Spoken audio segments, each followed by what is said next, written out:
Halo teman-teman, selamat datang di Selamat Supriyadi Channel. Untuk kali ini saya akan sharing dari background saya sebelumnya, maksudnya background pekerjaan saya sebelumnya, dan juga akan bercerita kenapa saya bisa dari background sebelumnya bisa lari ke peternakan, khususnya untuk peternakan ayam petelur, dan juga saya akan bercerita tentang tantangan-tantangan yang sudah saya alami. Nah, jadi untuk sedikit tentang background saya, sebelumnya saya bekerja sebagai software engineer. Nah, pekerjaan sebagai software engineer itu seperti apa sih? Jadi kalau untuk era sekarang ya, sekarang adalah eranya gadget, tentunya teman-teman sudah familiar dengan berbagai macam aplikasi. Contoh seperti aplikasi media sosial, aplikasi e-commerce, aplikasi portal berita, dan lain sebagainya. Nah, contoh kalau seperti aplikasi media sosial ada FB, ada IG, ada aplikasi TokTok. Ini untuk namanya saya samarkan ya. Dan juga kalau untuk aplikasi e-commerce ada toko orange, ada toko hijau, dan lain sebagainya. Nah, jadi untuk tugas software engineer itu sendiri adalah membangun aplikasi, contohnya kurang lebih yang sudah saya sebutkan. Nah, lalu untuk apa saja yang harus dimengerti untuk jadi software engineer. Nah, jadi untuk jadi software engineer itu sendiri ya kita wajib paham dengan yang namanya bahasa pemrograman. Jadi bahasa pemrograman itu ada banyak teman-teman ya. Jadi ada C Sharp, ada Go atau Google Language, ada Python, ada Rust, ada C dan C++, ada PHP, Java, dan lain sebagainya. Banyak sekali teman-teman kalau untuk bahasa pemrograman. Dan juga selain bahasa pemrograman, nah, kita juga harus wajib ngerti yang namanya basis data atau database. Karena apa? Karena basis data itu nantinya digunakan untuk menyimpan seluruh data teman-teman ketika teman-teman menggunakan aplikasi. Contoh ketika misalnya teman-teman menggunakan eh, aplikasi media sosial, ketika teman-teman posting eh, sesuatu di media sosial atau bikin status, nah semua data postingan itu akan disimpan di database. Begitu juga sama halnya ketika teman-teman berbelanja di toko online. Jadi semua track record data teman-teman ketika memesan barang dan lain sebagainya akan disimpan di database. Nah, selain sebagai software engineer, saya juga pernah bekerja sebagai DevOps engineer. Nah, kalau itu kebanyakan saya freelance untuk DevOps engineer-nya. Nah, DevOps engineer itu pekerjaannya seperti apa sih? Gitu kan. Nah, untuk DevOps engineer itu sendiri, pekerjaannya itu melakukan otomatisasi untuk development operation. Nah, simpelnya gini, contoh misalnya software engineer membuat aplikasi, dia coding di lokal laptopnya. Untuk bisa digunakan oleh user, si software engineer ini kan harus melakukan deployment ke server, gitu. Nah, kalau misalnya sebelum ada DevOps engineer, pasti di proses deployment-nya itu manual. Jadi dari lokal laptopnya, copy paste, atau via FTP, kita upload ke server, lalu kita setting untuk web servernya segala macam, ketika on baru bisa digunakan. Nah, si DevOps engineer ini, tugasnya yang sudah saya sampaikan sebelumnya itu melakukan otomatisasi untuk deployment ke server. Jadi untuk logiknya kurang lebih ketika software engineer ini melakukan coding dari lokal, lalu dia push ke code repositorinya seperti GitHub, GitLab, dan lain sebagainya, maka akan melakukan deployment ke server secara otomatis. Dan itu yang DevOps engineer kerjakan.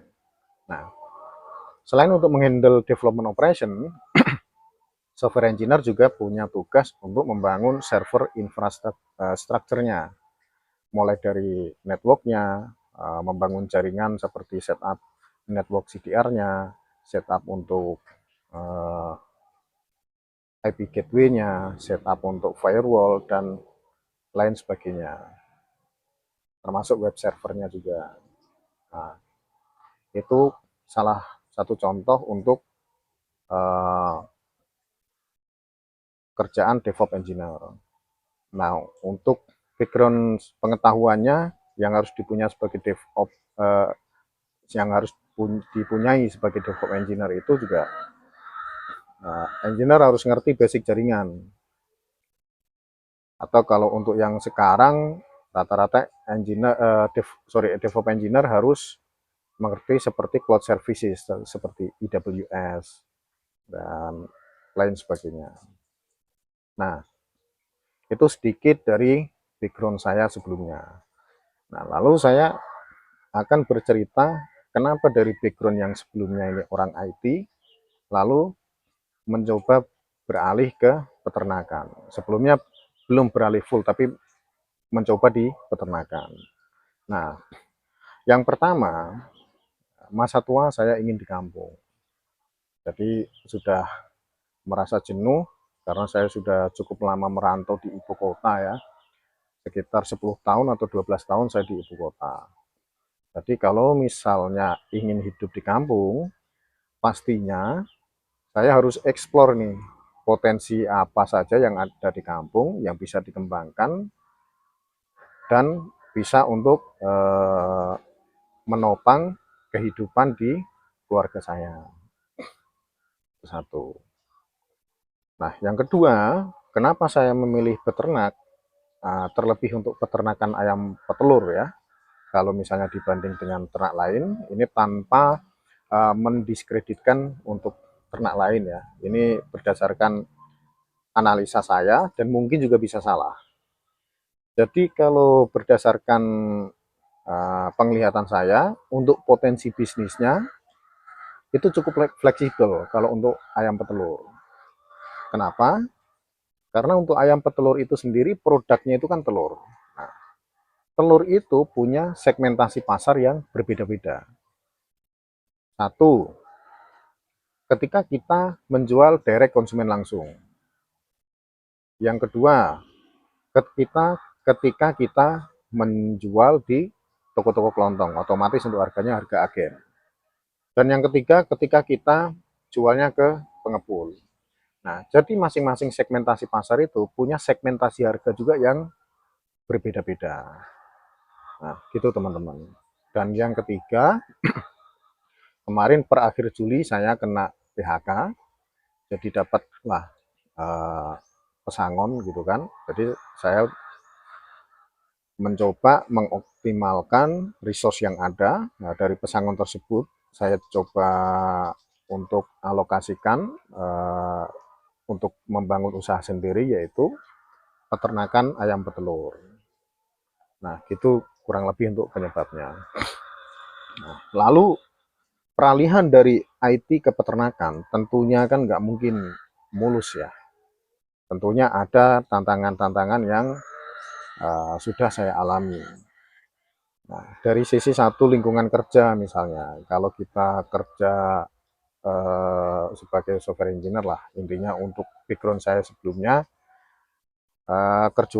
kerjanya itu di dalam ruangan, jadi bisa dibilang ber AC, nyaman, nggak ada istilahnya bau-bau aroma kandang gitu.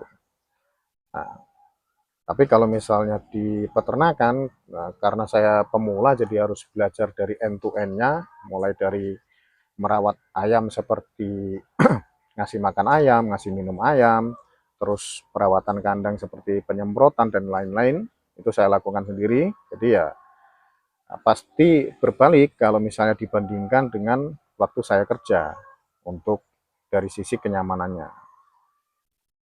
Lalu dari sisi benefit, nah, kalau misalnya waktu itu saya kan kerja sebagai karyawan ya, otomatis gaji cukup stabil gitu.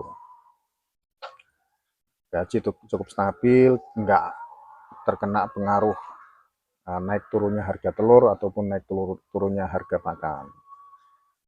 Itu teman-teman. Nah, sedangkan kalau misalnya di peternakan, otomatis untuk pendapatan atau income-nya itu sendiri pasti terpengaruh dengan fluktuatif naik turunnya harga telur dan fluktuatif naik turunnya harga pakan. Itu teman-teman. Lalu misalnya dari tantangan yang di luar kendali ini. Nah, kalau misalnya di peternakan, satu penyakit untuk tantangan di luar kendali atau wabah. Karena kadang-kadang nggak tahu kenapa ayam tiba-tiba mati. Itu. Jadi kita mau melakukan identifikasi juga sudah telat. Nah, yang kedua misalnya ayam tiba-tiba lesu, nggak mau makan. Nah, itu proses identifikasinya juga tantangan. Apalagi terlebih saya untuk saya yang pemula seperti ini. Jadi ini kenapa kok tiba-tiba ayam nggak mau makan, lesu. Mau nggak mau untuk saat sekarang ini saya coba tanya ke peternak-peternak senior. Halo Pak, ini kenapa ayam saya begini-begini. Dan itu pun belum tentu kita mendapatkan solusi yang fix. Artinya sudah dengan solusi ini selesai.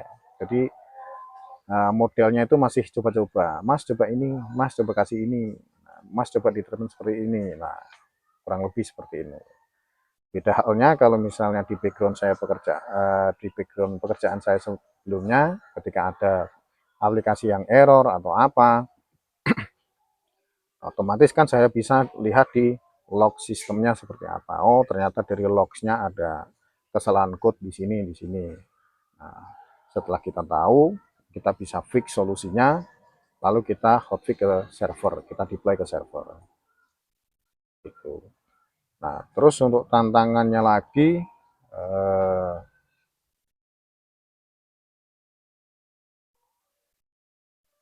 harga pakan dan harga telur naik turun. Nah, itu fluktuatif harga, teman-teman. Jadi kadang saya pernah dialami telur naik,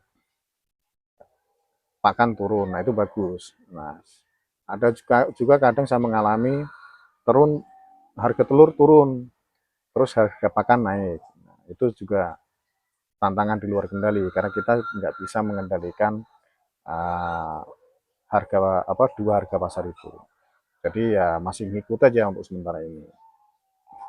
Nah, yang ketiga predator. Predator ini kadang-kadang adalah hewan masuk seperti ular, biawak yang memangsa ternak kita. Nah, itu yang tantangan di luar kendali juga itu. Karena kita kan susah kan untuk mencegah predator supaya nggak masuk itu seperti apa. Nah, lalu tantangan untuk mengidentifikasi masalah. Nah, itu seperti yang saya sampaikan sebelumnya, nah, itu masuk di yang saya sebutkan di luar kendali ya. Kalau misalnya di IT, ketika terjadi masalah atau error atau apa, kita bisa mencari di log sistemnya. Banyak tool-tool monitoringnya seperti Grafana atau DD atau NR. Saya sebut inisialnya saja, untuk orang IT pasti tahu. Jadi kita bisa cari di situ penyebabnya apa, lalu kita fix. Nah, kalau apa namanya di peternakan susah, yang sebelumnya saya sampaikan tadi, tiba-tiba kena wabah, tiba-tiba ayam lesu nggak mau makan, nah, itu proses identifikasinya susah. Nah, lalu tantangan berikutnya untuk masalah investasi. Kalau di pengalaman saya sebelumnya, waktu kerja sebagai software engineer ya, jadi masih karyawan, ya investasinya bisa dibilang hanya bawa badan saja. Jadi contoh misalnya saya apply di suatu company, lalu saya keterima, nego gaji, nah, otomatis untuk alat kerja saya seperti laptop, kebanyakan sudah disediakan oleh kantor. Jadi tinggal masuk bawa badan, setiap bulan gajian gitu. Nah, beda halnya ketika kita membangun usaha sendiri, terlebih untuk ayam petelur ini. Jadi modal sendiri, resiko juga ditanggung sendiri. Dan kalau misalnya untung ya itu bisa dibilang ya kita nikmati lah, gitu teman-teman. Nah, jadi gitu teman-teman, sharing-sharing dari background saya sebelumnya, jadi kenapa bisa beralih ke peternakan, dan juga tantangan-tantangan yang sudah saya alami seperti apa. Kalau misalnya ada kritik dan saran silahkan sampaikan di kolom komentar. Jangan lupa komen, like, and subscribe. Terima kasih teman-teman. Selamat pagi.